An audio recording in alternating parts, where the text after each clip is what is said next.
ಜರ್ಮನಿಯಲ್ಲಿ higher studies ಮಾಡಿ ಈಗ ಅಲ್ಲೇ ವರ್ಕ್ ಮಾಡ್ತೀವಿ, ಅಲ್ಲೇ ಕೆಲಸ ಮಾಡ್ತೀವಿ. ಈ ಅಮೆಝಾನ್ ಫ್ಯಾಕ್ಟ್ರಿಗಳೆಲ್ಲ ಏನು ಸೆನ್ಸಸ್ ಬರುತ್ತೆ, ನಿಮ್ಮ ಬಾರ್ಕೋಡ್ ಏನು ಸ್ಕ್ಯಾನ್ಸ್ ಆಗುತ್ತಲ್ಲ, ಸೊ ಅಷ್ಟು ಕಾಂಪ್ಲೆಕ್ಸ್ ಆಗಿಲ್ಲ ಸರ್. ಸರಿ, ನಂಗೆ ಫ್ಲೆಕ್ಸಿಬಿಲಿಟಿ ಇದೆ ಕೆಲಸದಲ್ಲಿ. 10 ಅವರ್ಸ್ಗಿಂತ ಜಾಸ್ತಿ ಕೆಲಸ ಮಾಡೋಂಗಿಲ್ಲ. ಫಸ್ಟ್ ಪ್ರಿಯಾರಿಟೀಸ್ ಫ್ಯಾಮಿಲಿ ಮತ್ತು ಹೆಲ್ತ್. ಸೊ ಈ 3 ಪ್ರಿಯಾರಿಟಿ ಇದೆಲ್ಲ ಆದಮೇಲೆ ಕೆಲಸ ಬರೋದು. ಅನ್ಎಂಪ್ಲಾಯ್ಮೆಂಟ್ ಬಂದುಬಿಟ್ರೆ ಗೌರ್ಮೆಂಟ್ ಕಡೆಯಿಂದ ಇಷ್ಟು ಅಮೌಂಟ್ ಅಂತ ಏನೋ ಕೊಡ್ತಾರೆ. ಆ್ಯಕ್ಚುಲಿ ಅರೌಂಡ್ 45,000 ಸ್ಟಾರ್ಟ್ ಆಗ್ಬೋದು. Around 38-39 lakh. Bread beer usually ಅದು ಮಾಡ್ತಾರೆ. ಬ್ರೇಕ್ 7 ಬರುತ್ತೆ. 2019 ಆದಮೇಲೆ ನಾನು ಇಂಡಿಯಾಗೆ ಬಂದಿದ್ದು 2 ವರ್ಷ ಆದಮೇಲೆ. ಸೊ 2021 ಬಂದಿದ್ದು ಅನ್ಸುತ್ತೆ ನಾನು.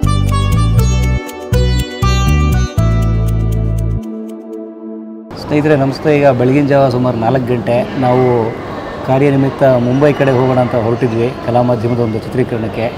ಅಚಾನಕ್ಕಾಗಿ ಕಲಾ ಮಾಧ್ಯಮದ ಚಂದಾದಾರರು ಆದಂತಹ ನಮ್ಮ ಸಂತೋಷ್ ಅವರು ಸಿಕ್ಕಿದ್ದಾರೆ. ಸಂತೋಷ್ ಮೂಲತಃ ಬೆಳಗಾವಿಯವರು. ಬೆಳಗಾವಿ ಹತ್ರ ಅಥಣಿ ಇತ್ತು, ಎಲ್ಲರೂ ಗಮನಿಸಿರ್ತೀರಿ. ಅಥಣಿ ಸಕ್ಕರೆ ಫ್ಯಾಕ್ಟ್ರಿಗಳು ಬಹಳ ಇದಾವೆ ಅಲ್ಲಿ ಸುತ್ತಮುತ್ತ. ನೀರಾವರಿ ಇರುವಂಥ ಪ್ರದೇಶ, ಕಬ್ಬು ಹೆಚ್ಚಾಗಿ ಬೆಳೀತಾರೆ. ಅಲ್ಲಿದ್ದಂಥ ಹುಡುಗ ಓದಿ ಈಗ ಜರ್ಮನಿಯಲ್ಲಿ ಅವರು ಉದ್ಯೋಗಿ. ಸೊ ಅವರ ಅನುಭವಗಳು ಭಾಳ ರೋಚಕವಾಗಿದೆ. ಸೊ ತಮಗೆಲ್ರಿಗೂ ಅದು ಇಷ್ಟ ಆಗ್ಬೋದು. ಒಳ್ಳೆ ಮಾಹಿತಿಪೂರ್ಣವಾದಂಥ ಒಂದು ವಿಡಿಯೋ ನೋಡಿ ಅಂತ ಕೇಳ್ಕೊತಾ ಬನ್ನಿ. ಸಂತೋಷ್ ಅವರು ಆ್ಯಕ್ಚುಲಿ ಏನು ಮಾಡ್ತಾರೆ ಕೇಳೋಣ. ಸಂತೋಷ್ ನಮಸ್ತೆ. ನಮಸ್ಕಾರ ಸರ್, ಹೇಗಿದ್ರಿ? ಚೆನ್ನಾಗಿದೆ ಸರ್. ಒಂದು ಸ್ವಲ್ಪ ಡಲ್ ಆಗಿದೆ ಮುಖ ಎಲ್ಲ. ಏನಾಯಿತು? ಇವತ್ತು ಬೆಳಿಗ್ಗೆ ಬಂದಿತ್ತು ಸರ್. ಎಲ್ಲಿಂದ ಬಂದ್ರಿ? ಜರ್ಮನಿಯಿಂದ ಬಂದೆ. ಈಗ ಲ್ಯಾಂಡ್ ಅದ್ರಿ ಇಲ್ಲಿ? ಹಾಂ, ಒಂದು 2-3 ಗಂಟೆ ಆಯಿತು ಬಂದು. ಓಕೆ. ನೋಡಿ, ಅವರು ಜರ್ಮನಿಯಿಂದ ಸುಮಾರು 13 ತಾಸು ಜರ್ನಿ ಮಾಡಿ ಇಲ್ಲಿ ಬೀಳಿದು ತಕ್ಷಣ ನಮ್ಮ ಕೈ ಸಿಗಾಕೊಂಡಿದ್ದಾರೆ. ಸೊ ಮಾತಾಡೋಣ ಇವ್ರ ಬಗ್ಗೆ. ಸರ್ ಮಾತಾಡೋಣ. ಸೊ ಏನು ಮಾಡ್ತೀರಿ ಜರ್ಮನಿಯಲ್ಲಿ? ಸೊ ಜರ್ಮನಿಯಲ್ಲಿ ನಾನು ಕೆಲಸ ಮಾಡ್ತಿದ್ದೀನಿ. Basically software engineer. ಎಲೆಕ್ಟ್ರಾನಿಕ್ಸಲ್ಲಿ ಇಲ್ಲಿ ಕರ್ನಾಟಕದಲ್ಲಿ ಮಾಡಿದ್ದು, ಮಂಗಳೂರಲ್ಲಿ NMAMIT ಅಂತ, ನಿಟ್ಟೆ ಹತ್ರ. ನಿಟ್ಟೆ? ಹೌದು. ಅಲ್ಲಿ ಬ್ಯಾಚಲರ್ಸ್ ಮಾಡಿದ್ದು. ಅದಾದಮೇಲೆ 2 ವರ್ಷ ಇಲ್ಲಿ ಬೆಂಗಳೂರಲ್ಲಿ ಕೆಲಸ ಮಾಡಿದೆ.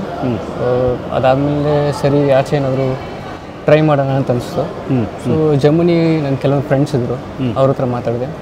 ಮತ್ತು ನಾನು ಮೊದಲು ಕೆಲಸ ಮಾಡಿದ ಕಂಪ್ನಿನೂ ಜರ್ಮನ್ ಕಂಪ್ನಿನೇ. ಸೊ ಅದರಿಂದ ಸರಿ ಯಾಕೆ ಟ್ರೈ ಮಾಡ್ಬೋದು ಅಂತ ಅಲ್ಲಿ ಟ್ರೈ ಮಾಡಿದ್ದೆ. ಸಿಕ್ತು ಒಂದು ಕಾಲೇಜಲ್ಲಿ. ಸೊ ಅಲ್ಲಿ ಮಾಸ್ಟರ್ಸ್ ಮಾಡಿದೆ. ಅದನ್ನು ನೀವು ಓದಿದ್ದು ಜರ್ಮನಿಯಲ್ಲೇ? ಕರೆಕ್ಟ್, ಮಾಸ್ಟರ್ಸ್ ಮಾಡಿದ್ದಲ್ಲಿ.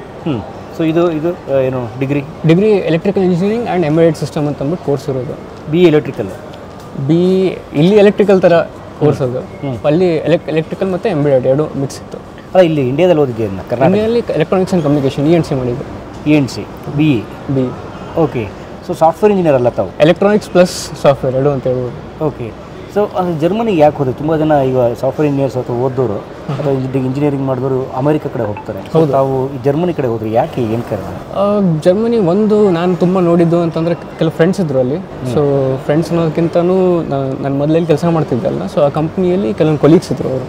ಹಾಂ. ಸೊ ಅವ್ರು ಸಜೆಸ್ಟ್ ಮಾಡಿದ್ರು, ಓಕೆ ಇಲ್ಲಿ ವರ್ಕ್ ಲೈಫ್ ಬ್ಯಾಲೆನ್ಸ್ ಚೆನ್ನಾಗಿದೆ, ಸೊ ಬನ್ನಿ ಟ್ರೈ ಮಾಡಿ, ವರ್ಕೌಟ್ ಆಗ್ಬೋದು ಓಕೆ ಅಂತ ಹೇಳೋರು. ಸೊ ಅದರಿಂದ ಜರ್ಮನಿ ಅಂತ ಅನ್ನೋದು ಒಂದು ಆಪ್ಷನ್ ಬಂತು. ಅದ್ರ ಜೊತೆ ಇನ್ಫ್ರಾಸ್ಟ್ರಕ್ಚರು ಅದೊಂದು ಮ್ಯಾಟ್ರ್ ಆಗುತ್ತಲ್ಲ. ಮತ್ತು plus tuition fees is something which is very big. ನಾವು ಮಿಡ್ಲ್ ಕ್ಲಾಸ್ ಅವ್ರಿಗೆ 50-60 ಲಕ್ಷ ಕೊಟ್ಟು ಪ್ರತಿ ವರ್ಷ ಫೀಸ್ ಕೊಡೋದು ತುಂಬ ಕಷ್ಟ ಆಗುತ್ತಲ್ಲ. ಸೊ ಜರ್ಮನಿಯಲ್ಲಿ ಕೆಲವೊಂದು ಸ್ಟೇಟ್ಸ್ಗಳಿವೆ ಎಲ್ಲಿ ಫೀಸ್ ಇರುತ್ತೆ, which is minimum around 1500 euros ಏನೋ ಫೀಸ್ ಇರುತ್ತೆ. ಫಾರ್ ಎಕ್ಸಾಂಪಲ್ ಬ್ಯಾಡನ್-ವ್ಯೂರ್ಟೆಂಬರ್ಗ್ ಅಂತ ಒಂದು ಸ್ಟೇಟ್ ಇದೆ, ಅಲ್ಲಿ 1500 euros ಅಂತ ಫೀಸ್ ಇದೆ ಪ್ರತಿ ಸೆಮಿಸ್ಟ್ರಲ್ಲಿ. ಬೇರೆ ಸ್ಟೇಟ್ಸ್ಗಳಿವೆ ಅಲ್ಲಿ ಫೀಸ್ ಜಾಸ್ತಿ ಏನಿರಲ್ಲ, ಅರೌಂಡ್ 100-200 euros ಅಂತ ಇರುತ್ತೆ ಪ್ರತಿ ಸೆಮಿಸ್ಟ್ರಲ್ಲಿ. ಅಷ್ಟು ಕಟ್ಬಿಟ್ಟು ನಾವು ಕಲಿಬೋದು. ಅಂದರೆ ತಾವು ಇಲ್ಲಿ engineering BE electronics and communication ಮಾಡಿಕೊಂಡು ಹೌದು ಹೈಯರ್ ಸ್ಟಡೀಸಿಗೆ ಜರ್ಮನಿಗೆ ಹೋಗೋದು? ಹೌದು. ಓಕೆ. ಸೊ ಅದು ಟ್ಯೂಷನ್ ಫೀಸ್ ಕಮ್ಮಿ ಅಂತ ಹೇಳ್ತೀವಿ? ಅಲ್ಲಿ ಟ್ಯೂಷನ್ ಫೀಸ್ ಕಮ್ಮಿ. ಹೌದು. ಇಲ್ಲಿ ಜರ್ಮನಿಯಲ್ಲಿ. ಸೊ ಆ ಕೋರ್ಸ್ ಇಲ್ಲಿಲ್ವಾ ಇಂಡಿಯಾದಲ್ಲಿ? ಆ ಕೋರ್ಸ್ ಇಂಡಿಯಾಲ್ಲೂ ಇದೆ ಸರ್. ಸೊ ಅಲ್ಲಿ ಯಾಕೆ? ಒಂದು ಬೇರೆ ಹೊಸ ಎಕ್ಸ್ಪೋಜರ್ ಅಂತ ಒಂದು ಬರುತ್ತೆ ಮನುಷ್ಯನಿಗೆ, ಮತ್ತು ಹೊಸ ಕಲ್ಚರ್ ಕಲಿಬೇಕು ಅಂತ ಬರುತ್ತೆ, ಹೊಸ ಭಾಷೆ ಕಲಿಬೇಕು ಅಂತಂದು ಇರುತ್ತೆ, ಮತ್ತು ದೇಶ ಸುತ್ತಿ ಕೋಶ ಓದಿ ಅನ್ನೋದು. ಸೊ ಆ ಥರ. ಓಕೆ. ಸೊ ಜರ್ಮನಿಗೆ ತಾವು ಓದಕ್ಕೆ ಹೋದವರು? ಹಾಂ, ಓದಕ್ಕಂತ ಹೋಗಿದ್ದು. ಸೊ ಅದಾದ್ಮೇಲೆ ಯಾವ ವರ್ಷ? 2019 ಅನ್ಸುತ್ತೆ. 19. ಸೊ ಈಗ 4-5 ವರ್ಷ ಆಯಿತು. ಹೌದು. ಸೊ ಅದಾದ ನಂತರ ಓದಕ್ಕೆ ಹೋದ ನಂತರ ಅಲ್ಲಿ 1 ವರ್ಷ, ಅದೇ ಮೊದಲು ಹೇಳಿದೆಲ್ಲ 1 ವರ್ಷ ಕೋರ್ಸ್ ಇತ್ತು. ಕೋರ್ಸ್ ಆದಮೇಲೆ ಅಲ್ಲಿ ಒಂದು ಪ್ರಾಜೆಕ್ಟ್ ಮಾಡ್ಬೇಕಂತಿರುತ್ತೆ. ಸೊ ಆ ಪ್ರಾಜೆಕ್ಟ್ ಮಾಡೋಕ್ಕೆ ಅಂತ ಒಂದು ಕಂಪ್ನಿ ಹುಡುಕ್ತಾ ಇದ್ದೆ, ಯಾವ ಕಂಪ್ನಿಯಲ್ಲಿ ಮಾಡೋದು ಅಂತ. ಒಂದು ಸಿಕ್ AG ಅಂತ ಒಂದು ಕಂಪ್ನಿ ಸಿಕ್ತು. ಯಾವುದಾದ್ರು? ಸಿಕ್ AG ಅಂತ ಅಂದ್ಬಿಟ್ಟು. ಸಿಕ್ AG? ಹಾಂ, ಜರ್ಮನ್ ಕಂಪ್ನಿ. ಅದು ಆ್ಯಕ್ಚುಲಿ ಅವ್ರೇನು ಮಾಡ್ತಾರೆ ಅಂದರೆ, ಈಗ ಫ್ಯಾಕ್ಟ್ರಿಗಳಲ್ಲಿ ಸೆನ್ಸಸ್ ಬರುತ್ತಲ್ಲ ಅವ್ರು ಮ್ಯಾನುಫ್ಯಾಕ್ಚರ್ ಮಾಡ್ತಾರೆ. ಬೇಸಿಕಲಿ ಈಗ ನಾವು ಏರ್ಪೋರ್ಟಲ್ಲೂ ನಾವು ಬ್ಯಾಗ್ ಸ್ಕ್ಯಾನ್ ಮಾಡಿದ್ವಲ್ಲ, ಹಾಂ, ಬ್ಯಾಗ್ ಅದು ಸ್ಕ್ಯಾನ್ ಆಗುತ್ತೆ. ಎಕ್ಸಾಕ್ಟ್ಲಿ. ಸೊ ಈ ಸೆಲ್ಫ್ ಚೆಕ್ ಇನ್ ಮಾಡಿದಾಗ ಏನು ಬ್ಯಾಗ್ ಸ್ಕ್ಯಾನ್ ಆಗುತ್ತಲ್ಲ, ಸೊ ಅದೆಲ್ಲ ಸೆನ್ಸಸ್ ಮ್ಯಾನುಫ್ಯಾಕ್ಚರ್ ಮಾಡೋದು ನಮ್ಮ ಕಂಪ್ನಿ ಆ್ಯಕ್ಚುಲಿ. ಮತ್ತು ಈ ಅಮೆಝಾನ್ ಫ್ಯಾಕ್ಟ್ರಿಗಳಲ್ಲೆಲ್ಲ ಏನು ಸೆನ್ಸಸ್ ಬರುತ್ತೆ, ನಿಮ್ಮ ಬಾರ್ಕೋಡ್ ಏನು ಸ್ಕ್ಯಾನರ್ಸ್ ಆಗುತ್ತಲ್ಲ, ಸೊ ಅದೇ ಬಾರ್ಕೋಡ್ ಸ್ಕ್ಯಾನರ್ಸ್. ಹಾಂ, ಸ್ಕ್ಯಾನರ್ ಈ ಥರ ಸ್ಕ್ಯಾನರ್ ಅದು ಬೇರೆ ಥರ ಆಗುತ್ತೆ. ಇನ್ನೊಂದು ಕ್ಯಾಮ್ರಾ ಬೇಸ್ ಸ್ಕ್ಯಾನರ್ಸ್ ಬರುತ್ತೆ. ಬಲ್ಕ್ ಈಗ ಉದಾಹರಣೆ ಏರ್ಪೋರ್ಟಲ್ಲಿ Exactly. ಬ್ಯಾಗ್ ಚೆಕ್ ಇನ್ ಆಗುತ್ತಲ್ಲ, ಓಕೆ. ಆ ಸ್ಕ್ಯಾನರ್ಗಳನ್ನೆಲ್ಲ ಕಂಪ್ನಿ ಮ್ಯಾನುಫ್ಯಾಕ್ಚರ್ ಮಾಡುತ್ತೆ. ಸಿಕ್ ಎಜಿ ಅಂತ. ಓಕೆ. ಸೊ ಜರ್ಮನಿಯಲ್ಲಿ ಹೈಯರ್ ಸ್ಟಡೀಸ್ ಮಾಡಿ ಈಗ ಅಲ್ಲೇ ವರ್ಕ್ ಮಾಡ್ತೀವಿ, ಅಲ್ಲೇ ಕೆಲಸ ಮಾಡ್ತೀವಿ ಸರ್. ಸೊ ಅಲ್ಲಿ ಹೈಯರ್ ಸ್ಟಡೀಸ್ ಮಾಡಿ ಇಂಡಿಯಾದಲ್ಲೂ ವರ್ಕ್ ಮಾಡೋಕ್ಕೆ ಅವಕಾಶ ಇದೆ? ಇದೆ ಸರ್, ಅವಕಾಶ ಇದೆ, ಇಲ್ಲ ಅಂತಿಲ್ಲ. ಬಟ್ ಅಲ್ಲಿ ಕೆಲಸ ಮಾಡೋ ಒಂದು ಎಕ್ಸ್ಪೀರಿಯನ್ಸೇ ಬೇರೆ ಥರ ಇರುತ್ತಲ್ಲ. ಸೊ ಏನು ಸ್ವಲ್ಪ ವಿವರವಾಗಿ ಏನು what is your experience in Germany? Experience ಒಂದು ಏನು ಅಂತಂದರೆ ಅಷ್ಟು ಕಾಂಪ್ಲೆಕ್ಸ್ ಆಗಿಲ್ಲ ಸರ್. ನೀವು ಸರಿ, ನಂಗೆ ಫ್ಲೆಕ್ಸಿಬಿಲಿಟಿ ಇದೆ ಕೆಲಸದಲ್ಲಿ. ಮತ್ತು ಇನ್ನೊಂದು ಏನು ಅಂತಂತಂದರೆ ಫಿಕ್ಸ್ ಅಂತಿಲ್ಲ ವರ್ಕಿಂಗ್ ಅವರ್ಸ್. ಇಲ್ಲ, ನನಗೆ ಇವತ್ತು ಒಂದು 3 to 4 hours ಕೆಲಸ ಮಾಡಬೇಕು ಅಂತ ಅನಿಸ್ತು, ಕೆಲಸ ಲೋಡ್ ಕಮ್ಮಿ ಇತ್ತು ಅಂತಂದರೆ ಅಷ್ಟು ಕೆಲಸ ಮಾಡಿ ನಾನು ಲಾಗ್ ಆಫ್ ಮಾಡ್ಬೋದು. ಒಂದು ಫಿಕ್ಸ್ ಟೈಮ್ ಅಂತ ಇರಲ್ಲ. ಫಿಕ್ಸ್ ಟೈಮಲ್ಲಿ ನೀನು ದಿನಕ್ಕೆ ಒಬ್ಬರು 7.5 ಅಥವಾ 8 hours ಮಾಡಬೇಕಂತ ಇರುತ್ತೆ. ಅದನ್ನ ಕೆಲವರು ಫುಲ್ಫಿಲ್ ಮಾಡ್ತಾರೆ, ಎಲ್ಲ ಆಲ್ಮೋಸ್ಟ್ ಎಲ್ಲರೂ ಮಾಡೇ ಮಾಡ್ತಾರೆ, because they have to work ಅಲ್ಲ. ಇಲ್ಲ, ನನಗೆ ಇವತ್ತೊಂದು ದಿನ ಬೇಜಾರಾಯಿತು, ಕಮ್ಮಿ ಬೇಗ ಲಾಗೌಟ್ ಮಾಡ್ತೀನಿ, ಲಾಗೌಟ್ ಮಾಡ್ಬೋದು. ಮತ್ತು ವರ್ಕ್ ಪ್ರೆಷರ್ ಅಷ್ಟು ಜಾಸ್ತಿ ಇರೋಲ್ಲ, ಕಮ್ಮಿ ಇರುತ್ತೆ. ಯಾಕೆ ಕಮ್ಮಿ? ನಮ್ಮಲ್ಲಿ ವರ್ಕ್ ಪ್ರೆಷರ್ ಇದೆಯಾ? ನಮ್ಮಲ್ಲಿ ನಾನು ಕೆಲಸ ಮಾಡ್ತಿರೋ ಟೈಮಲ್ಲಿ ಇತ್ತು ಸರ್. ನೀವು ದಿನಕ್ಕೆ ಬೆಳಗ್ಗೆ ಅರೌಂಡ್ 8 o'clock ನೀವು ಹೋಗಿದ್ರೆ ಅಂದರೆ ಈವ್ನಿಂಗ್ ಅರೌಂಡ್ 8 o'clock ನಾವು ಮನೆಗೆ ಬರ್ತಿದ್ದೆ. So it's almost 12 hours. So ಅವಾಗಿನ್ನು ಬಿಫೋರ್ ಕೋವಿಡ್ ಅದು? ಬಿಫೋರ್ ಕೋವಿಡ್ 2018 ಅನಿಸುತ್ತೆ, 18-19 ಆ ಟೈಮ್. ಅಲ್ಲಿ ವರ್ಕ್ ಪ್ರೆಷರ್ ನಮ್ಗೆ ಸ್ವಲ್ಪ ಕಮ್ಮಿ ಅನಿಸ್ತು. ಮತ್ತು ಇನ್ ಟರ್ಮ್ಸ್ ಆಫ್ ಹಾಲಿಡೇಸ್ ಆಗಲಿ ಮತ್ತು ಫ್ಯಾಮ್ಲಿ ಮತ್ತು ವರ್ಕ್ ಏನು ಬ್ಯಾಲೆನ್ಸ್ ಇರುತ್ತಲ್ಲ, ಅದು ಚೆನ್ನಾಗಿದೆ ಅಲ್ಲಿ. ಬಿಕಾಸ್ ನಮ್ಮ ಕೊಲೀಗ್ ಕೆಲವೊಬ್ರು ಇದ್ದರು, ಏನೋ ನಾಡಿದ್ದೇನೋ ಡೆಲಿವರಿ ಇತ್ತು, ಪ್ರಾಜೆಕ್ಟ್ ಡೆಲಿವರಿ ಇತ್ತು. ನನಗೇನೋ ಅವ್ರಿಗೇನೋ ಆ್ಯಕ್ಚುಲಿ ಫೋನ್ ಮಾಡಿದ್ವಿ, ಫೋನ್ ಮಾಡ್ಬಿಟ್ಟು ಇಲ್ಲ ನಾಡಿದ್ದು ಪ್ರಾಜೆಕ್ಟ್ ಡೆಲಿವರಿ ಇದೆಯಲ್ಲ. ಸೊ ಅವ್ರು ಆ್ಯಕ್ಚುಲಿ ರಜೆ ಹಾಕಿದ್ರು, ಸ್ವಲ್ಪ ಎಕ್ಸ್ಟ್ರಾ ಕೆಲಸ ಬಂತು. ಸೊ ಅದಕ್ಕೆ ಅವ್ರೇನಂದರು, ಇಲ್ಲ ನನ್ನ ಗಾರ್ಡನಲ್ಲಿ ಸ್ವಲ್ಪ ಕೆಲಸ ಇದೆ, ಅದಕ್ಕೋಸ್ಕರ ನಾನು ಬರೋಕ್ಕಾಗಲ್ಲ. ಸೊ ಅದು ಹೇಳಿದ ತಕ್ಷಣ ಅವರು ಕಂಪ್ನಿಯವರು ಓಕೆ ಅಂತಂದರು, ಬಿಕಾಸ್ ಇಟ್ಸ್ ಹಿಸ್ ಪರ್ಸನಲ್ ಲೈಫಲ್ಲ ಅಂತ ಆಲ್ರೆಡಿ ಅವ್ರು ರಜೆ ಹಾಕಿದ್ದಾರೆ. ಸೊ ಆ ಥರ ಆದಮೇಲೆ ಅದು ಕಷ್ಟ ಆಗುತ್ತಲ್ಲ. ಆ್ಯಸ್ ಎ ಪರ್ಸನ್ ನೀವು ನೀನು ನನ್ನ ಬಾಸ್ ಆಗಿ ಯಾವುದೋ ಒಂದು ಎಂಪ್ಲಾಯಿಗೆ ಇಲ್ಲ ನೀನು ಬರಲೇಬೇಕು ಅಂತ ಹೇಳೋದು ಆ ಥರ ಅಷ್ಟು ಸ್ಟ್ರಿಕ್ಟಾಗಿ ಹೇಳೋಕ್ಕಾಗಲ್ಲ. ಸೊ ಆ ಥರ ಫ್ಲೆಕ್ಸಿಬಿಲಿಟಿ ಇದೆ. ಮತ್ತು ನೀವು ಮ್ಯಾಕ್ಸಿಮಮ್ ಇಷ್ಟೇ ಪರ್ ಡೇ 10 hours ಜಾಸ್ತಿ ಕೆಲಸ ಮಾಡೋಂಗಿಲ್ಲ. ಮಾಡಂಗಿಲ್ಲ.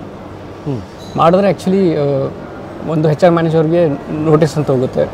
ನೋಟಿಸ್ ಅಂತಂದರೆ ಓಕೆ, ಈ ಪರ್ಸನ್ನು ಈ ವ್ಯಕ್ತಿ ಈ ದಿನ 10 ಗಂಟೆಗಿಂತ ಜಾಸ್ತಿ ಕೆಲಸ ಮಾಡಿದ್ದಾನೆ ಅಂತ ಬರುತ್ತೆ. ಆಮೇಲೆ HR ಮ್ಯಾನೇಜರ್ ಅವರು ನಿಮ್ಮ ಮ್ಯಾನೇಜರಿಗೆ ಕಾಂಟ್ಯಾಕ್ಟ್ ಮಾಡ್ತಾರೆ, ಯಾಕೆ ಇವನು ಈ ದಿನ ಕಂಟಿನ್ಯೂಸ್ ಆಗಿ ನೀವು ಮಾಡ್ತಾ ಹೋದ್ರೆ ಒಂದು 2-3 ದಿನ ಮಾಡಿದ್ರಿ ಅಂದ್ಕೊಳ್ಳಿ ಆಯಿತು ಅಂತಂದರೆ ಮ್ಯಾನೇಜರಿಗೆ ಕಷ್ಟ ಆಗುತ್ತೆ. ಇಲ್ಲ, ಯಾಕೆ ಈ ವ್ಯಕ್ತಿ ಇಷ್ಟು ಹೊತ್ತು ಕೆಲಸ ಮಾಡ್ತಿದ್ದಾರೆ. ಸೊ ಅದು ಅಗೇನ್ಸ್ಟ್ ರೂಲ್ ಅಂತ ಹೇಳ್ಬೋದು. Wow, okay. ಸೊ ಬೇರೆ ಏನಲ್ಲಿ ಜರ್ಮನಿಯ ಲೈಫ್ ಸ್ಟೈಲ್ ಇವಾಗ ತಾವು ಭಾರತದಲ್ಲಿ ಅಥವಾ ಕರ್ನಾಟಕದಲ್ಲಿ ಹುಟ್ಟು ಬೆಳೆದಿರಿ, ಓದಿದಿರಿ, ಸೊ ಜರ್ಮನಿಯನ್ನು ನೋಡ್ತಿದ್ದೀರಿ, ಏನಾದ್ರು ವ್ಯತ್ಯಾಸ ಇದೆಯಾ ಬದುಕು, ವರ್ಕ್ ಕಲ್ಚರ್? ಅದೇ ನಿಮ್ಗೆ ಹೇಳಿದಲ್ಲ ಅವಾಗ ಆ ಥರ ಒಂದು. ಇನ್ನೊಂದು ಫ್ಯಾಮಿಲಿ ಇಂಪಾರ್ಟೆನ್ಸ್. ನೀವು ಹೇಗೆ ಅಂತಂದರೆ ನೀವು ಅಲ್ಲಿ first priorities family, then comes work. So ಮತ್ತು ಹೆಲ್ತ್. ಸೊ ಈ 3 ಪ್ರಿಯಾರಿಟಿ ಇದೆಲ್ಲ ಆದಮೇಲೆ ಕೆಲಸ ಬರೋದು. ಸೊ ಮೊದಲು ಫ್ಯಾಮಿಲಿ ಹೆಲ್ತ್, ಆಮೇಲೆ ಕೆಲಸ ನಿಮಗೆ. ಓಕೆ, ಕೆಲಸ 3ನೇ ಪ್ರಯಾರಿಟಿ. ಓಕೆ. ಎಜುಕೇಷನ್ ಹೇಗಿದೆ ಅಲ್ಲಿ? ಎಜುಕೇಷನ್ ಚೆನ್ನಾಗಿದೆ ಸರ್. ಯಾಕಂತ ಅವಲ್ಲ ಹೈಯರ್ ಸ್ಟಡೀಸ್ ಮಾಡಿರೋದು. ಹೌದು, ನಾನು ಆ್ಯಕ್ಚುಲಿ ಚೂಸ್ ಮಾಡಿದ್ದು ಒಂದು ಪ್ರಾಕ್ಟಿಕಲ್ ಯೂನಿವರ್ಸಿಟಿ, ಫಾಕ್ವಕ್ಷಲಿ ಅಂತಾರೆ ಅದನ್ನ. ಸೊ ಅಲ್ಲೇನಿರುತ್ತೆ ಅಂತಂದರೆ ಯೂಶಲಿ ನೀವು ಪ್ರಾಕ್ಟಿಕಲ್ ಪ್ರೊಜೆಕ್ಟ್ಸ್ ಮಾಡಿಬಿಟ್ಟು ನೀವು ಕ್ರೆಡಿಟ್ಸ್ ತೊಗೊತೀರ. ಸೊ ಅದರಿಂದ ನಿಮ್ಮ ಎಕ್ಸ್ಪೀರಿಯನ್ಸ್ ಬೇರೆ ಥರನೇ ಬರುತ್ತೆ ಸರ್. ನಾವು ಇಲ್ಲಿ ಥಿಯರಿ ಬೇಸ್ಡ್ ಕಲಿಯೋದೇ ಬೇರೆ ಆಗುತ್ತೆ, ಪ್ರಾಕ್ಟಿಕಲಿ ಮಾಡೋದೇ ಬೇರೆ ಆಗುತ್ತೆ. ಸೊ ಅದರಿಂದ ನಿಮಗೆ ಒಂದು ಎಕ್ಸ್ಪೀರಿಯನ್ಸ್ ಬೇರೆ ಥರ, ಲರ್ನಿಂಗ್ ಎಕ್ಸ್ಪೀರಿಯನ್ಸ್ ಚೆನ್ನಾಗಿದೆ. ಓಕೆ. ಅದಂದರೆ ಎಜುಕೇಷನ್ ಫ್ರೀನಾ ಅಲ್ಲಿ, ಅಥವಾ ಈಗ ಎಜುಕೇಷನ್ ಮತ್ತು ಹೆಲ್ತು ಬಹಳ ಮೂಲಭೂತವಾದಂಥ ಹಕ್ಕು ಅಂತ ಹೇಳ್ತಾರೆ, ಆರೋಗ್ಯ ಮತ್ತು ಶಿಕ್ಷಣ. ಸೊ ಅಲ್ಲಿ ಹೇಗೆ ಅದು ಫ್ರೀ ಇದೆಯಾ ಅಥವಾ ಪೇಯ್ಡ್ ಅಲ್ಲಿ ಅಥವಾ ಹೇಗೆ? ಎಜುಕೇಷನ್ನು ಫ್ರೀ ಇದೆ ಸರ್ ಅಲ್ಲಿ. 100% ಫ್ರೀ. 100% ಫ್ರೀ. ಅಂದರೆ ಕೆಲವೊಂದು ಈಗ 10th ಗ್ರೇಡ್ 12th ಗ್ರೇಡ್ವರೆಗೂ ಫ್ರೀ ಇದೆ. ಆಮೇಲೆ ನೀವು MBA ಏನಾದ್ರು ಆ ಥರ ಮಾಡಂಗಿದ್ರೆ ಎಕ್ಸ್ಟ್ರಾ ಕೋರ್ಸಸ್ ಏನಾದ್ರು ತೊಗೊಂಡು ಅದಕ್ಕೇನೋ ಪೇಮೆಂಟ್ ಇದೆ. ನನಗೆ ಎಷ್ಟು ಕರೆಕ್ಟಾಗಿ ಅಂತ ಅದೇನು ಗೊತ್ತಿಲ್ಲ. ಬಟ್ ನೀವು ಪಬ್ಲಿಕ್ ಯೂನಿವರ್ಸಿಟಿಗಳು ಹೋದರೆ ಆಲ್ಮೋಸ್ಟ್ ಎಲ್ಲ ಫ್ರೀ ಇದೆ. ಓಕೆ. ಸೊ ಅಲ್ಲೂ ಪ್ರೈವೇಟ್ ಟು ಪಬ್ಲಿಕ್ ಅಂತಿದೆ, like government education institutes and private. ಅಲ್ಲಿ ಜಾಸ್ತಿ ಎಲ್ಲರೂ ಪ್ರಿಫರ್ ಮಾಡೋದು ಪಬ್ಲಿಕ್ ಎಜುಕೇಷನ್. ಓಕೆ. ಹೇಗಿದೆ ಪಬ್ಲಿಕ್ ಎಜುಕೇಷನ್ ಸಿಸ್ಟಮ್ ನೋಡಿ? ನಮ್ಗೆ ಆ ಸ್ಟೂಡೆಂಟ್ ಎಜುಕೇಷನ್ ಅಂದರೆ ಈ ಸ್ಕೂಲ್ದು ಮತ್ತು ಈಗ ಹೈಸ್ಕೂಲ್ ಏನು ಕಾಲೇಜ್ ಏನಿದೆ ಅದೇನು ಜಾಸ್ತಿ ಗೊತ್ತಿಲ್ಲ ನನಗೆ. But as A in terms of university ನಾನು ಕಲ್ತಿದ್ದೀನಲ್ಲ, ಸೊ ಚೆನ್ನಾಗಿ ಅನಿಸ್ತು ಸರ್. ಒಂದು ಬೇರೆ ಥರ ಫೀಲೇ ಬರುತ್ತೆ ನಿಮಗೆ ಅಲ್ಲಿ ಕಲಿಯೋವಾಗ. ಓಕೆ. ಮತ್ತು ಇಲ್ಲೂ ಕರ್ನಾಟಕದಲ್ಲೂ ಈಗ ಇಂಜಿನಿಯರಿಂಗ್ ಯೂನಿವರ್ಸಿಟೀಸ್ಗಳಲ್ಲೂ ತುಂಬ ಬೇರೆ ಥರ ಹೊಸ ವಿಧಗಳು ಇಂಪ್ಲಿಮೆಂಟ್ ಮಾಡಿದ್ದಾರೆ, ಇಲ್ಲ ಅಂತಲ್ಲ. ಚೇಂಜಸ್ ಆಗ್ತಿದೆ ಈಗಲೂ ಕರ್ನಾಟಕದಲ್ಲಿ. ನಾನು ನಿಟ್ಟಲ್ಲಿ ಓದ್ತಿರುವಾಗ ಕೆಲವೊಂದು ಕೋರ್ಸಸ್ ಇರಲಿಲ್ಲ, ಈಗೆಲ್ಲ ರೋಬೋಟಿಕ್ಸು ಮಷಿನ್ ಲರ್ನಿಂಗ್ ಎಲ್ಲ ಕೋರ್ಸ್ ತಂದಿದ್ದಾರೆ. ಸೊ ಇವರು ಅಪ್ಗ್ರೇಡ್ ಆಗ್ತಿದ್ದಾರೆ, ಇಲ್ಲ ಅಂತಲ್ಲ. So it's going better. Okay. So ಅಂದರೆ ನಾನು ಹೇಳೋದು, ಈಗ ತುಂಬ ಜನ US ಪ್ರಿಫರ್ ಮಾಡ್ತಾರೆ. ಎಲ್ಲರ ಕಣ್ಣು ಡಾಕ್ಟರ್ಸ್ ಇಂಜಿನಿಯರ್ಸ್ ಭಾಳ ಜನಗಳಿಗೆ ಅದು ಟ್ಯಾಲೆಂಟ್ಸ್ ಇದೆ, US ಮೇಲೆ ಕಣ್ಣು ಇರುತ್ತೆ. ಸೊ ನಿಮ್ಮ ಕಣ್ಣು ಜರ್ಮನಿ ಮೇಲೆ ಇರುತ್ತೆ, ಬೈ ಚಾನ್ಸಾ ಅಥವಾ ಹೇಗೆ? ಎಲ್ಲರದ್ದು ಒಂದೊಂದು ಪ್ರಿಯಾರಿಟಿ ಅಂತ ಇರುತ್ತಲ್ಲ ಸರ್. ಸೊ ಕೆಲವೊಬ್ರು ಓಕೆ US ಅಲ್ಲಿ ಕೆಲವೊಬ್ರು ಅವ್ರ ರಿಲೇಟಿವ್ಸ್ ಫ್ರೆಂಡ್ಸ್ ಇರ್ತಾರೆ. ಸೊ ಒಬ್ಬ ಯಾರೋ ಇದಾರಲ್ಲ ಅಂತ ಅಂದ್ಬಿಟ್ಟು ಕೆಲವೊಬ್ರು ಹೋಗ್ತಾರೆ. ಇನ್ನೊಂದು ನನ್ನ ಮೇಯ್ನ್ ಆ್ಯಕ್ಚುಲಿ ಇಂಟೆನ್ಷನ್ ಇದ್ದಿದ್ದು ಅಂತಂದರೆ, ಒಂದು ಟ್ಯೂಷನ್ ಫೀಸ್ ಅನ್ನೋದು ಒಂದು ದೊಡ್ಡ ಫ್ಯಾಕ್ಟರ್ ಬರುತ್ತೆ ಆ್ಯಸ್ ಎ ಮಿಡ್ಲ್ ಕ್ಲಾಸ್. ಕಲಿಯುವ ಖರ್ಚು ಅದು US ಮತ್ತು ಕೆನಡಾ ಅಲ್ಲಿ ಏನು ಬರುತ್ತಲ್ಲ, ಸೊ ಅಲ್ಲಿ ಸ್ವಲ್ಪ ಜಾಸ್ತಿ ಇದೆ. ಜರ್ಮನಿಯಲ್ಲಿ ಅಷ್ಟಿಲ್ಲ ಅಂತ ನಾನು ಹೇಳ್ಬೋದು. Okay. In terms of engineering ಕೋರ್ಸಲ್ಲಿ ಹೇಳ್ತಿರೋದು. ಬಟ್ US ಅಲ್ಲಿ ನೀವು ಅಲ್ಲಿ ಸಂಬಳನೂ ಜಾಸ್ತಿ ಇರುತ್ತೆ ಅಂತ ಹೇಳ್ತಾರೆ. ಹೌದು, ಸಂಬಳನೂ ಜಾಸ್ತಿ ಇರುತ್ತೆ. ಹೌದು, ಒಪ್ಕೊಂತೀವಿ. ಹೌದು, ಸಂಬಳನೂ ಜಾಸ್ತಿ ಇರುತ್ತೆ. But it comes with pros and cons ಅಂತ ಇದ್ದೇ ಇರುತ್ತಲ್ಲ ಸರ್. ಎರಡು ಕಡೆ ಇರುತ್ತೆ. ಸೊ ಅವ್ರಿಗೆ ವೀಸಾ ರಿನ್ಯೂವಲ್ ಇರುತ್ತೆ, H1B, ಕೆಲವರು ಲಾಟ್ರಿ ಸಿಸ್ಟಮ್ ಎಲ್ಲ ಮಾಡ್ತಾರೆ. ಸೊ ಅದು ಸ್ವಲ್ಪ ನಂಗೆ ಯಾಕೋ ಸ್ವಲ್ಪ ಸ್ಟ್ರೆಸ್ ಅನಿಸ್ತದೆ. ಸೊ ಜರ್ಮನಿಲಿ ಏನು ವೀಸಾ ಇಲ್ಲ? ಜರ್ಮನಿಯಲ್ಲಿ ನಿಮಗೆ ಜಾಬ್ ಸಿಕ್ಕಾದ್ಮೇಲೆ ಒಂದು 4 years ಅಂತ ಬ್ಲೂ ಕಾರ್ಡ್ ಕೊಡ್ತಾರೆ. ಬ್ಲೂ ಕಾರ್ಡ್ ಅಂತ ಕೊಡ್ತಾರೆ. ಸೊ 4 ವರ್ಷದವರೆಗೂ ನಿಮ್ಗೆ ಏನು ಪ್ರಾಬ್ಲಮ್ ಇರಲ್ಲ. ಸೊ ಅದೇನಾಗುತ್ತೆ, after 21 months of paying taxes ನೀವು ಅದನ್ನು PR ಕನ್ವರ್ಟ್ ಮಾಡ್ಕೊಬೋದು 7 years ಅಂತ ಅಂದ್ಬಿಟ್ಟು. ಅದಾದಮೇಲೆ ಸಿಟಿಸನ್ಶಿಪ್ ಅಪ್ಲೈ ಮಾಡಿ ನೀವು ಅಲ್ಲೇ ಇರ್ಬೋದು. ಸೊ 7 ವರ್ಷ ಕೆಲಸ ಮಾಡೋ ಸಿಟಿಸನ್ಶಿಪ್ ಸಿಗುತ್ತೆ. 7 ವರ್ಷ ಅದೇನೋ ಒಂದು ನಂಬರ್ ಇದೆ ಸರ್, ಕರೆಕ್ಟಾಗಿ ಗೊತ್ತಿಲ್ಲ. ಬಟ್ ಆಫ್ಟರ್ 2 years ನೀವು 21 months ಆದಮೇಲೆ ನೀವೇನು ಟ್ಯಾಕ್ಸ್ ಕಟ್ಟಿರ್ತೀರಲ್ಲ, ನೀವು ಪರ್ಮನೆಂಟ್ ರೆಸಿಡೆನ್ಸಿಗೆ ಅಂತ ಅಪ್ಲೈ ಮಾಡ್ಬೋದು. ಅದು ನಿಮ್ಗೆ 7 years ಸಿಗುತ್ತೆ ವೀಸಾ. ಓಕೆ. ಅದೇ ಗ್ಯಾಪ್, ಅದೇ ಟೈಮ್ ಫ್ರೇಮಲ್ಲಿ ನೀವು ಸಿಟಿಸನ್ಶಿಪ್ಗೆ ಅಪ್ಲೈ ಮಾಡ್ಬೋದು ಆಫ್ಟರ್ ಸರ್ಟನ್ 6 or 7 years ಅನ್ಸುತ್ತೆ. ಕರೆಕ್ಟಾಗಿ ಅದು ನಂಬರ್ ಗೊತ್ತಿಲ್ಲ ಅಷ್ಟೇ. ಓಕೆ. ಆ ಥರ. ಸೊ ಆಮೇಲೆ ಅಲ್ಲಿ ಉದಾಹರಣೆ ಜಾಬ್ಗೆ ಹೋದ್ರಲ್ಲಿ ಈಗ ಜರ್ಮನಿಯಲ್ಲಿ ಜಾಬ್ ಸೀಕರ್ ವೀಸಾ ಅಂತಲೂ ಮಾಡಿದ್ದಾರೆ. ಮತ್ತು ಅಲ್ಲ, ಈಗ ಅಲ್ಲಿ ಕೆಲಸ ಮಾಡ್ತಿರ್ತೀರಿ, ಜಾಬ್ ಹೊರಟೋಗ್ಬಿಟ್ರೆ ಅನ್ಎಂಪ್ಲಾಯ್ಮೆಂಟ್ ಬಂದುಬಿಟ್ರೆ ಗೌರ್ಮೆಂಟ್ ಕಡೆಯಿಂದ ಇಷ್ಟು ಅಮೌಂಟ್ ಅಂತ ಏನೋ ಕೊಡ್ತಾರೆ ಜನಕ್ಕೆ. ಅಂದರೆ ಅದು ಪ್ರತಿ ತಿಂಗಳು ನಾವೇನು ಸ್ಯಾಲ್ರಿ ಬರುತ್ತಲ್ಲ, ಅದ್ರಲ್ಲಿ ಇಷ್ಟು ಪರ್ಸೆಂಟೇಜ್ ಅಂತ ಅಂದ್ಬಿಟ್ಟು ನಾವು ಆ ಕಾಂಟ್ರಿಬ್ಯೂಷನಿಗೆ ಕೊಡ್ತೀವಿ. ಸೊ ಅಲ್ಲಿ ಕೊಟ್ಟಾಗ ನಮ್ಗೆ ಏನಾಗುತ್ತೆ ಅಂತಂದರೆ, ನಮ್ಗೆ ಜಾಬ್ ಹೋದಾಗ ನಾವು ಗೌರ್ಮೆಂಟ್ ಕಡೆಯಿಂದ ಆ ದುಡ್ಡು ನಮ್ಗೆ ಬರುತ್ತೆ, ಎಷ್ಟು ಅಮೌಂಟ್ ಪರ್ಸೆಂಟೇಜ್. ಅನ್ಎಂಪ್ಲಾಯ್ಮೆಂಟ್ ಎಕ್ಸ್ಪೆನ್ಸ್, ನಿರುದ್ಯೋಗ ಭತ್ಯೆ. ಸೊ ನಿರುದ್ಯೋಗ ಭತ್ಯೆ ಜರ್ಮನಿಲೂ ಇದೆ. ಹೌದು. ಓಕೆ. ಬಟ್ ನಾವು ಅದಕ್ಕೆ ಆಲ್ರೆಡಿ ಕಾಂಟ್ರಿಬ್ಯೂಟ್ ಮಾಡಿರ್ತೀವಲ್ಲ, ಸೊ ಅದು ನಮಗೆ ಬರುತ್ತೆ. ಓಕೆ. ಸೊ ಬೇರೆ ಹೇಗಿದೆ ಲೈಫಲ್ಲಿ? ಚೆನ್ನಾಗಿದೆ ಸರ್. ಲೈಫ್ ಆ ಕಡೆ ಈ ಕಡೆ ಸುತ್ತಾಡ್ಬೋದು. ಸೊ ಅದೇ ಜರ್ಮನಿಗೆ ನಿಮ್ಗೆ ಸಿಕ್ಕುವಂಥ ವೀಸಾ ಸಿಕ್ತು ಅಂತಂದರೆ ನಿಮ್ಗೆ ಅರೌಂಡ್ 26 countries ಸುತ್ತಮುತ್ತ ಓಡಾಡ್ಬೋದು. ಸೊ ಆ ಎಕ್ಸ್ಪೀರಿಯನ್ಸೇ ಬೇರೆ ಥರ ಇರುತ್ತಲ್ಲ. ಸೊ ನಾನು ಸುತ್ತಾಡ್ತೀನಿ ತುಂಬ. ಸೊ ನನಗೆ ಅದು ನಂಗೆ ಇಷ್ಟ ಆಗುತ್ತೆ. ಸೊ ಅಲ್ಲೂ ವಾರಕ್ಕೆ 5 ದಿವಸನ ಅಥವಾ ಹೇಗೆ? ಅಲ್ಲಿ ವಾರಕ್ಕೆ 5 ದಿನ. ಹೌದು. ಸೊ ಶನಿವಾರ ಭಾನುವಾರ ರಜೆ. ಹೌದು. ಅದರಲ್ಲಿ 2 ಥರ ಕಾಂಟ್ರಾಕ್ಟ್ ಬರುತ್ತೆ ನಿಮಗೆ. 35 hours ಕಾಂಟ್ರಾಕ್ಟು ತೊಗೊಬೋದು ನೀವು ಬೇಕಂದರೆ. ಅಂದರೆ 35 ತಾಸು ಕೆಲಸ ಮಾಡ್ಬೋದು. 35 ತಾಸು ಎಷ್ಟು ದಿನಕ್ಕೆ? ಅದು ನೀವು ಹೆಂಗೆ ಬೇಕಾದ್ರೆ ಫಿಕ್ಸ್ ಮಾಡ್ಕೊಬೋದಲ್ಲ. ನೀವು ವಾರಕ್ಕೆ 35 ಅಂತ ಇರುತ್ತೆ. ಯೂಶ್ವಲಿ ಎಲ್ಲರೂ 7.5 hours per day ಅಥವಾ 7 hours per day ಮಾಡ್ತಾರೆ, ಎಕ್ಸ್ಕ್ಲೂಡಿಂಗ್ ಬ್ರೇಕ್ಸ್. ಸೊ ಕೆಲವೊಬ್ರು 37.5 hours ಕಾಂಟ್ರಾಕ್ಟ್ ತೊಗೊತಾರೆ, ಕೆಲವರು 40 hours ಕಾಂಟ್ರಾಕ್ಟ್ ತೊಗೊತಾರೆ. ಕಮ್ಮಿನೂ ಮಾಡ್ಕೊಬೋದು. 20 hours ಕಾಂಟ್ರಾಕ್ಟ್ ಕೆಲವರು ಮಾಡ್ತಾರೆ. ಸೊ ಅದ್ರ ಪ್ರಕಾರ ಸ್ಯಾಲ್ರಿ ಡಿಸೈಡ್ ಆಗುತ್ತೆ. ಅದ್ರ ಪ್ರಕಾರ ಸ್ಯಾಲ್ರಿ ಡಿಸೈಡ್ ಆಗುತ್ತೆ. ಉದಾಹರಣೆಗೆ ಯಾರೋ ಒಬ್ಬ ಎಂಪ್ಲಾಯಿ ಲೈಕ್ IT ಇಂಜಿನಿಯರ್ ಜರ್ಮನಿಗೆ ಹೊಸದಾಗಿ ಜಾಬ್ ಸರಿ ಎಷ್ಟಿರ್ಬೋದು ಪ್ಯಾಕೇಜ್ ಸಂಬಳ? ಯೂರೋಸಲ್ಲಿ ಆ್ಯಕ್ಚುಲಿ ಅರೌಂಡ್ 45,000 ಸ್ಟಾರ್ಟ್ ಆಗ್ಬೋದು. ಯೂರೋಸಿಂದ ಅದು ಮ್ಯಾಕ್ಸಿಮಮ್ ಲಿಮಿಟ್. ಸೊ ಅದು ಬೇಸಿಕ್ ಅನ್ಬೋದು. ಬೇಸಿಕ್ 45,000 ಹೊಟ್ಟೆ ಕೊಡ್ತಾರೆ. ಎಷ್ಟು ಇಂಡಿಯನ್ ರುಪೀನಲ್ಲಿ? ರುಪೀಸಲ್ಲಿ ಇಂಟು 90 ಮಾಡಿದ್ರೆ 90 ರೂಪಾಯಿ. 90 ರೂಪಾಯಿ, 91 ಏನೋ ಇದೆ ಅನ್ಸುತ್ತೆ. 39 ಲಕ್ಷ. Okay okay. ಸೊ ಬೇರೆ ನಿಮ್ಮ ಫುಡ್ಡು, ರೂಮು, ಅಕಾಮಿಡೇಷನ್? ಫುಡ್ಡು ನಮ್ಮ ಮೇಲೆ ಎಕ್ಸ್ಪೆನ್ಸ್, ನಾವು ಹೆಂಗೆ ಖರ್ಚು ಮಾಡ್ತೀವಿ ಅಂತ ಅನ್ನೋದು ಬರುತ್ತೆ. ರೂಮ್ ಎಕ್ಸ್ಪೆನ್ಸಸ್ಸು ನೀವು ಅದು ಶೇರ್ಡ್ ರೂಮಲ್ಲಿ ಶೇರ್ಡ್ ಫ್ಲ್ಯಾಟಲ್ಲಿ ಇರ್ತೀರ ಅಥವಾ ಸ್ವಂತ ಮನೆ ಮಾಡ್ತೀರಾ ಅದ್ರ ಮೇಲೆ ಬರುತ್ತೆ. ಸೊ ಶೇರ್ಡ್ ರೂಮಲ್ಲಿ ಇತ್ತು ಅಂದರೆ ಇಟ್ ವೇರೀಸ್ ಫ್ರಮ್ 30,000 ರೂಪೀಸಿಂದ ಅಪ್ಪರ್ ಲಿಮಿಟು ಇರ್ಬೋದು. ಫುಡ್ಡಲ್ಲಿ food Germans they love bread. So bread lovers ಅಂತ ಹೇಳ್ತಾರೆ. ಬ್ರೆಡ್ ತುಂಬ ತಿಂತಾರೆ ಅವರು.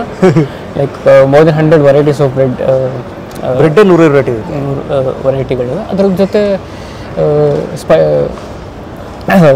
ಅವ್ರದ್ದು ಸಪ್ರೇಟಾಗಿ ಫುಡ್ಡು ಬರುತ್ತೆ. ಪೊಟ್ಯಾಟೋಸ್ ತುಂಬ ಲೈಕ್ ಮಾಡ್ತಾರೆ. ಆಲೂಗಡ್ಡೆ. ಓಕೆ. ಸೊ ಅವರು ತುಂಬ ಇಷ್ಟಪಡ್ತಾರೆ ಅದನ್ನ. ಓಕೆ. ಅದು ಬಿಟ್ಟರೆ ಬಿಯರ್ ಹಾಂ ತುಂಬ ಇಷ್ಟಪಡ್ತಾರೆ. ಬ್ರೆಡ್ಡು, ಬಿಯರು ಯೂಶಲಿ ಅದು ಮಾಡ್ತಾರೆ. ಬ್ರೆಡ್ ಸೆವೆನ್ ಬರುತ್ತೆ. ಓಕೆ. ಸೊ ಚೆನ್ನಾಗಿದೆ ಸರ್. ನಿಮ್ಗೆ ಅಡ್ಜಸ್ಟ್ ಆಗಿದೆಯಾ? ಅಡ್ಜಸ್ಟ್ ಆಗುತ್ತೆ ಸರ್ ಸ್ವಲ್ಪ ದಿನ. ನೀವು ಬೆಳಗಾವಿಯವರು, ಉತ್ತರ ಕರ್ನಾಟಕದವರು ರೊಟ್ಟಿ, ಬಕ್ರಿ, ಖಾರ, ಚಟ್ನಿ. ಕರೆಕ್ಟ್. ಅವ್ರು ಯೂಶಲಿ ಯುರೋಪಿಯನ್ಸ್ ಗೊತ್ತಲ್ಲ, ಸೊ ಖಾರ ತಿನ್ನೋದು ಕಮ್ಮಿ. ಹಾಂ. ಯೂಶಲಿ ನಾನು ದಿನ ಊಟ ಮಾಡೋದು ಕಂಪ್ನಿ ಕ್ಯಾಂಟೀನಲ್ಲೇ. ಸೊ ಅಲ್ಲಿ ಇಂಡಿಯನ್ ಡಿಶಸ್ ಮಾಡ್ತಾರೆ. ಏನು ಮಾಡ್ತಾರೆ? ಕೆಲವು ಸತಿ ಈ ಚೆನ್ನಾಗಿ ಕರಿ ಮಾಡ್ತಾರೆ. ಹಾಂ. ಲಾಸ್ಟ್ ಟೈಮು ಮೊನ್ನೆ ಇದು ಮಾಡಿದರು, ತಂದೂರಿ ಚಿಕನ್ ಮಾಡಿದರು. ಆ್ಯಕ್ಚುಲಿ ನಾನು ವೆಜಿಟೇರಿಯನ್, ಸೊ ನಾನು ತಿನ್ನಲ್ಲ. ಬಟ್ ನಮ್ಮ ಕೊಲೀಗ್ಸ್ ತಿಂತಾರಲ್ಲ, ಸೊ ಬಟ್ ಅಷ್ಟು ಸ್ಪೈಸಸ್ ಏನು ಹಾಕಲ್ಲ. ನಾರ್ಮಲ್ ಯುರೋಪಿಯನ್ಸ್ ಏನು ತಿಂತಾರಲ್ಲ, ಸೊ ಆ ಬೇಸಿಸ್ ಮೇಲೆ ಸ್ವಲ್ಪ ಕಮ್ಮಿ ಇರುತ್ತೆ. ಸ್ವಲ್ಪ ಕಮ್ಮಿ ಇರುತ್ತೆ, ಮನೆ ಕಮ್ಮಿ ಇರುತ್ತೆ ಅಂತ. ಮಸಾಲೆಗಳು ಕಮ್ಮಿ ಇರುತ್ತೆ. ಓಕೆ. ಸೊ ನೋಡಿ, ಬೆಳಗಾವಿ ಒಬ್ಬ ಹುಡುಗ, ಬೆಳಗಾವಿ ಅಥಣಿ ಒಬ್ಬ ಹುಡುಗ, ಇಲ್ಲಿ ಹುಟ್ಟು ಬೆಳೆದಂಥ ಬೆಳಗಾವಿಯಲ್ಲಿ ಹುಟ್ಟು ಬೆಳೆದಂಥ ಒಬ್ಬ ಹುಡುಗ, ಅಥಣಿ ಒಬ್ಬ ಹುಡುಗ. ಸೊ ಬೆಂಗಳೂರಿನಲ್ಲಿ ಓದಿದ್ದಾರೆ ಅವರು, ಬೆಳಗಾವಿ ಮಂಗಳೂರಲ್ಲೆಲ್ಲ ಓದಿದ್ದಾರೆ ಅವರು, ನಿಟ್ಟಲೆಲ್ಲ. ಈಗ ಜರ್ಮನಿಯಲ್ಲಿ ಹೋಗಿ ಅಲ್ಲಿ ಕೆಲಸ ಮಾಡ್ತಾ, ಓದಿದ್ದು ಎಲೆಕ್ಟ್ರಾನಿಕ್ಸ್ ಓದಿ ಈಗ IT ಕೆಲಸ ಮಾಡ್ತಾ ಇರುವಂಥ ಒಬ್ಬ ಹುಡುಗ ನಮ್ಮ ಸಂತೋಷ್. ಒಳ್ಳೆದಾಗಲಿ. 2019 ಅವರಲ್ಲಿ ಹೋಗಿರೋದು 5 ವರ್ಷ ಆಯಿತು. ಕೋವಿಡಲ್ಲಿ ಏನು ಮಾಡ್ತಿದ್ರಿ? ಕೋವಿಡಲ್ಲಿ ಆ್ಯಕ್ಚುಲಿ 2019 ಸೆಪ್ಟೆಂಬರ್ 10 ಹೋಗಿದ್ದು ನಾನು. ಫಸ್ಟ್ 2020 ಮಾರ್ಚಲ್ಲಿ ಕೋವಿಡ್. ಕರೆಕ್ಟ್. ಸೊ ಇವಾಗ 6 ಮಂತ್ಸ್ಗೆ ಕೋವಿಡ್. ಫಸ್ಟ್ 6 ಮಂತ್ಸ್ ನಾವು ಆರಾಮಾಗಿ ಚೆನ್ನಾಗಿ ಯೂನಿವರ್ಸಿಟಿ ಎಲ್ಲ ಅಟೆಂಡ್ ಮಾಡಿದ್ವಿ. ಒಂದು ಎಕ್ಸ್ಪೀರಿಯನ್ಸ್ ಬೇರೆ ಥರ ಇತ್ತಲ್ಲಿ. 6 ತಿಂಗಳಾದಮೇಲೆ ಕೋವಿಡ್ ಸ್ಟಾರ್ಟ್ ಆಯ್ತಲ್ಲ, ಸೊ ಎಲ್ಲ ಆನ್ಲೈನ್ ಆಯಿತು. ಸೊ ಆಚೆ ಸುತ್ತಾಡೋದೆಲ್ಲ ಕಮ್ಮಿ ಆಯಿತು. ಸೊ ಅದು ಒಂದು ಬೇರೆ ಎಕ್ಸ್ಪೀರಿಯನ್ಸೇ. ಸೊ ನೀವು ಫ್ಯಾಮಿಲಿ ಮಿಸ್ ಮಾಡ್ಕೊಂಡ್ವಿ ಎಷ್ಟೊಂದು ಜನ ಆ ಟೈಮಲ್ಲಿ. ಸೊ ಅಲ್ಲೇ ಇದ್ವಿ ನಾವು. ಲಾಕ್ಡೌನ್, ಕ್ವಾರಂಟೈನ್ ಅಲ್ಲೇ ಇದ್ವಿ ಅದೇ ಟೈಮಲ್ಲಿ. ಸೊ ಒಂದು ಸ್ವಲ್ಪ ಕಷ್ಟ ಆಯ್ತು. ಬಿಕಾಸ್ ಅದಾದ್ಮೇಲೆ 2019 ಆದಮೇಲೆ ನಾನು ಇಂಡಿಯಾಗೆ ಬಂದಿದ್ದು 2 ವರ್ಷ ಆದಮೇಲೆ. ಸೊ 2021 ಬಂದಿದ್ದು ಅನ್ಸುತ್ತೆ ನಾನು. ಸೊ 2 ವರ್ಷ ಫ್ಯಾಮಿಲಿ ನೋಡಿಲ್ಲ ನೀವು? 2 ವರ್ಷ ಇಲ್ಲ. ಯೂಶಲಿ ಎಲ್ಲ ಆಚೆ ಇರೋರೆಲ್ಲ ಅದೇ ಸ್ವಲ್ಪ ಕಷ್ಟ ಸರ್. ಓಕೆ. ಇಲ್ಲಿ ಫ್ಯಾಮಿಲಿ ಬಿಟ್ಟು ಅಲ್ಲಿ ಹೋಗ್ತಾರೆ ಅವ್ರದ್ದು ಕರಿಯರ್ ಬಿಲ್ಡ್ ಮಾಡೋಕ್ಕೆ ಅಂತ ಅಂದ್ಬಿಟ್ಟು. ಕರಿಯರು ಬಿಲ್ಡ್ ಮಾಡ್ತಾರೆ, ಚೆನ್ನಾಗೂ ಇರ್ತಾರೆ. ಮತ್ತು ಕುಟುಂಬ ಎಲ್ಲ ಇಲ್ಲಿರ್ತಾರೆ. ಸೊ ಕೆಲವೊಬ್ರು ಅಲ್ಲಿ ಕರ್ಸ್ಕೊಂಡು ಇದು ಮಾಡ್ತಾರೆ. ಬಟ್ ಫ್ಯಾಮಿಲಿಯವ್ರಿಗೆಲ್ಲ ಇಂಡಿಯಾನೇ ಒಂದು ಸ್ವರ್ಗ ಅಲ್ಲ. ಸೊ ಅವ್ರು ಇದೇ ಎನ್ವೈರ್ಮೆಂಟ್ಗೆ ಅಡ್ಜಸ್ಟ್ ಆಗಿರ್ತಾರೆ. ಸೊ ಅವರಲ್ಲಿ ಕೆಲವೊಬ್ಬರು ಅಲ್ಲಿ ಇರೋಕ್ಕೆ ಇಷ್ಟಪಡಲ್ಲ. ರಿಟರ್ನ್ ಕೆಲವೊಂದು ಜನ ಪೇರೆಂಟ್ಸ್ ಅಲ್ಲಿ ಇಲ್ಲ ಬಂದ್ಬಿಡ್ತಾರೆ. ಬಟ್ ಅದೇ ಒಂದಿದ್ರೆ ಇನ್ನೊಂದು ಇರಲ್ಲ ಅಲ್ಲ. So you have to sacrifice something to get something. Okay. So ಇಲ್ಲಿ ಮ್ಯಾರಿಡ್? ಇಲ್ಲ, ಸಿಂಗಲ್ ಸರ್. ಸಿಂಗಲ್. ಅಪ್ಪ ಅಮ್ಮ ಊರಲ್ಲಿದೆ, ಅಥಣಿಯಲ್ಲಿ. ಅಲ್ಲೇ ಚಿಕ್ಕದಾಗಿ ಒಂದು ಹೊಲ ತೊಗೊಂಡ್ವಿ. ಅಲ್ಲೇ ಕೃಷಿ ಆರಾಮಾಗಿ ಅಪ್ಪ ಮಾಡ್ಕೊಂಡಿದ್ದಾರೆ. ನೀವು ಒಬ್ಬರೇ ಮಗ? ನಾನು ಒಬ್ಬರೇ ಮಗ, ನನ್ನ ತಂಗಿ ಒಬ್ಬಳಿದ್ದಾರೆ. ಓಕೆ. ಸೊ ಅವ್ರನ್ನ ಜರ್ಮನಿಗೆ ಕರ್ಕೊಂಡು ಹೋಗ್ತಾರೆ? ಅವಳು ಅಪ್ಪ ಅಮ್ಮನ ಜೊತೆ ಇರೋಕ್ಕೆ ಇಷ್ಟ ಅವಳಿಗೆ. ಸೊ ಅವಳು ಚೆನ್ನಾಗಿದೆ ಜಾಬ್, ಅವಳು ಜಾಬ್ ಮಾಡ್ತಾಯಿದ್ದೀವಿ. ಮದುವೆ, ಲವ್, ಜರ್ಮನಿ ಲವ್ ಏನಿಲ್ಲ? ಏನಿಲ್ಲ ಸರ್, ಆರಾಮಾಗಿದ್ದೀವಿ, ಸಿಂಗಲ್ ಆಗಿದ್ದೀವಿ, ಆರಾಮಾಗಿದ್ದೀವಿ. ಓಕೆ. ಸೊ ಶುಭವಾಗಲಿ, ಒಳ್ಳೆಯದಾಗಲಿ, ಆಲ್ ದ ಬೆಸ್ಟ್ ಹೇಳ್ತೀನಿ. ನೀವು ವಿಶ್ ಮಾಡಿ ನಮ್ಮ ಎಲ್ಲ ಬೇರೆ ದೇಶದಲ್ಲಿರುವಂತಹ ನಮ್ಮೆಲ್ಲ ಕನ್ನಡಿಗರಿಗೂ ಒಳ್ಳೆಯದಾಗಲಿ ಅಂತ ಕೇಳ್ಕೊತಾ. ನೋಡಿ, ನಾನು ಯಾವುದೇ ದೇಶದಲ್ಲಿರುವಂಥ ಕನ್ನಡಿಗರು ಮಾತಾಡ್ಸಿರೋ ಎಲ್ಲ ಹೇಳಿದೇನು ಗೊತ್ತಾ, ಎಲ್ಲ ಚೆನ್ನಾಗಿದೆ ಸರ್, ಸ್ವಲ್ಪ ಭಾರತ ಕುಟುಂಬ ಎಲ್ಲ ಮಿಸ್ ಮಾಡ್ಕೊತಿರ್ತೀನಿ ಅಂತ. ಅವ್ರು ಹೇಳಿದಾಗ ಒಂದು ಪಡ್ಕೋಬೇಕು ಅನ್ನೋ ಒಂದು ಕಳ್ಕೊತಿದ್ದಾರೆ. ಇರಲಿ, ಬದುಕನ್ನೋದೇ ಒಂದು ಪಯಣ. ಸೊ ನಮ್ಮ ಈ ಪಯಣದಲ್ಲಿ ಸಿಕ್ಕೋರು ಸಂತೋಷ. ಶುಭವಾಗಲಿ.